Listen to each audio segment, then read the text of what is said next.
Hey guys, I'm back with another chapter of the Nutcracker. I've been a tad busy, but y'all already know what that be like and what the dealio is with that. I'm just busy, y'all. I got a life. It sucks being a Wattpad author and reader because I be trying to read stories, but I'm just letting y'all know this chapter is a little bit shorter. I usually try and aim for like 4,000 words. This is half that. Okay, this is like almost 3,000 words. But I fed y'all, I feel. So without further ado, comment down below what y'all want to see for chapter 7. And sit back because this chapter is a little lustful, if you will. So if y'all got a vibrator, type that out now. Ooh, and trigger warning. I think I forgot to put that in the. Let me put that right now. Trigger warning. Girl, we got a lot of going on right now. So let me get into it. Y'all know where we left off, right?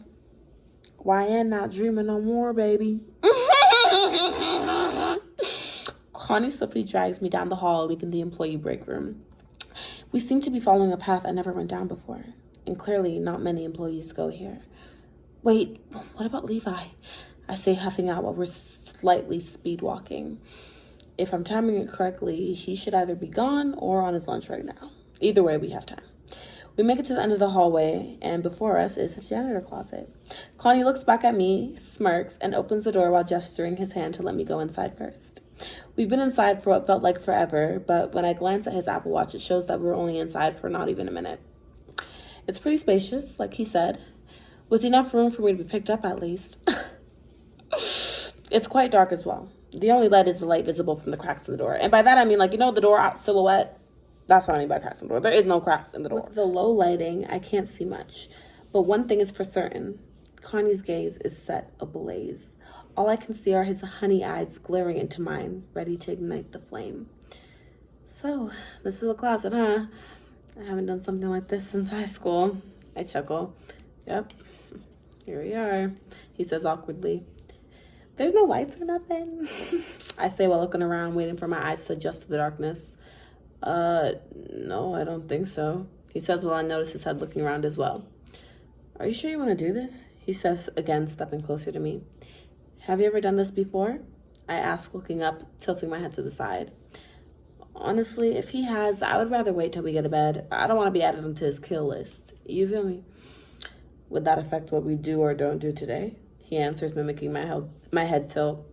Just answer the question. Well, I've gotten head in here.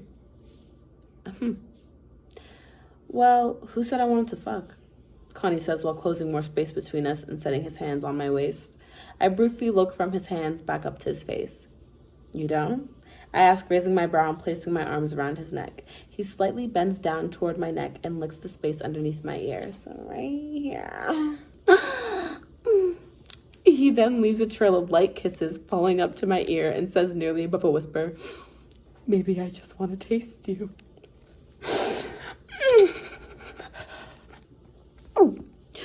I slightly gasp, tilting my head up, giving him more access to my neck. Would you let me do that for you? He asks me, voice still in a whisper. I feel the cold air from his mouth on my neck, and it's driving me crazy. I want to ride. How bad do you want to? I say while moving my head to face him. I smirk as I see him slowly smirk back at me as well.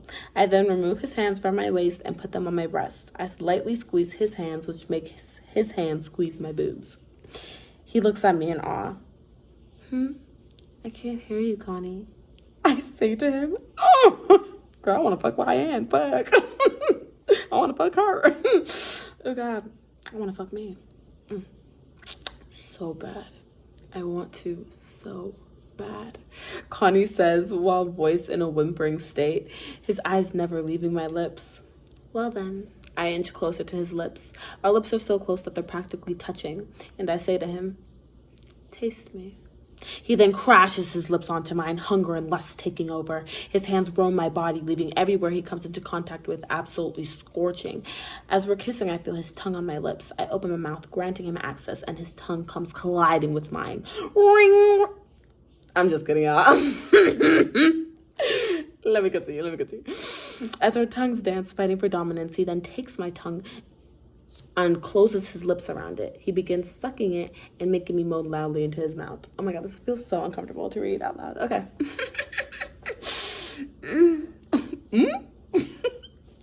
Oh, YN be like, Anyway, he begins sucking it, making me moan loudly into his mouth. Shh, Donnie. What? Fuck, I'm gonna say Donnie. Shh, Donnie, we gotta be quiet. He smirks and gets back to sucking my tongue. After more kissing, I take his bottom lip between my teeth, biting it and pulling it back. He then groans and presses his hard print onto me. He then starts kissing my neck, leaving a sloppy trail down to my boob. I tilt my head back and sigh in pleasure. Oh my god, I can't believe this is really happening in my place of work. Yeah, girl, you a fucking slut. But it's okay, because we like it. He motions to take off my blazer, and I help him to speed up the process. Sorry, y'all, there was a bit of a spelling error. But we back on track. Can I? He asks. Can you what? I say breathlessly. His eyes never leave my breasts. Since I'm wearing a corset, I turn around to have him lightly loosen it, just enough for me to pull out one of my breasts. I turn back facing him, and immediately he takes out both breasts and is sucking one and pinching and playing with the other. I feel his cold tongue swirl around my nipple and lightly tug at it, even softly biting it at times, and it sends me into a frenzy. I try to stifle my moan because I don't want someone catching us. Or maybe I do. That's what added to this excitement, knowing that at any minute we could be caught. I then hold his head in place and moan his name. Connie. Okay, that was weird. That was a little bit weird. Okay. He then groans and looks up at me through his lashes and switches onto my other breast to suck and play with, as his mouth was just on the other one. He just, a switcheroo. Okay. This feels so... My mom is awake and in the room. And I'm reading this out loud, by the way. But she know I read this type of stuff. She know. She know her daughter a freak. She know. Anyway. Connie, I want to feel you. Oh, wait. No. I'm so sorry. Okay, wait. I love hearing you, pretty girl. Because YN moaned. That right there almost sent me over, having heard it in my dreams so much. Connie, I want to feel you. I whine while running my fingers through his short buzzed hair. I then move one hand from his hair and begin rubbing his print. Ooh, see, I want a freaky fuck. He moans and pulls his mouth from my breast. I'm sorry, they're just... so pretty, he says while getting on his knees. He unbuttons my pants, and I help swiftly to take them off. I should have worn a skirt today, but then again, I did not know I was going to be getting my shit ate in the closet. Sir. I turn to Connie with my mouth agape. Oh, shit, he curses. If it was Levi, he would have burst in here, right? Yeah, let's hope this just doesn't come back to us. I'll ask around. Don't, I whisper yell. Then it'll be obvious that it was us who was in here. Let's just hope they weren't there long and didn't hear you moaning my name, Connie says cockily. I hit him on the shoulder and laugh. Now is not the time for that. I should have been out of here, so you should leave the closet first. I'll wait. That's YN. Okay, text me when you get home, Connie says. He then pulls me into a hug and kisses me on the cheek. I'll see you later, beautiful. I softly smile at him. Yes, you are handsome. And with that, he makes his way out. I wait about 5 minutes after Connie leaves before I make my way out, and successfully I do so. I make it back to my locker. Nobody's in the break room at this time, so I gather my belongings, getting ready to go home after a long, long day. I hear a voice clear. I automatically know who it is. Armin. I turn around and am greeted by a disgusted look. Aaron would like to see you before you leave. Oh, okay.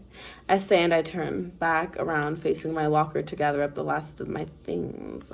But I still feel Armin's presence lingering behind me. Successful day? He asks, malice filled in his voice. Very. You? I say curtly. Listen to a nice book, he says while emphasizing the word listen. Please, God, do not tell me that he... Oh, that's nice. You should definitely tell me the book sometime, I say while not breaking my poker face. Yeah, totally, he says while smiling, eyes hinting a glimmer of something else, though. Well, excuse me, I must be on my way, I say while fake smiling and walking past him. I then make my exit and find my way to the red unit. I open the door, walk inside, and find my way in front of Aaron's door. He's standing at the window, face red. Come in, YN. Aaron, you know I can't without a nurse. Not right now, I say the second part quietly. Nobody's coming in here for the rotation since the day is done and dinner has been served. I just want to talk. Please, he says, staring deeply into my eyes. I look to the door at the end of the hall, then to the keypad that grants us access into Aaron's room. I sigh and make my way in. As I enter the room, I let the door close, putting my back against it immediately. He says nothing. He just looks at my whole body as if he's scanning me.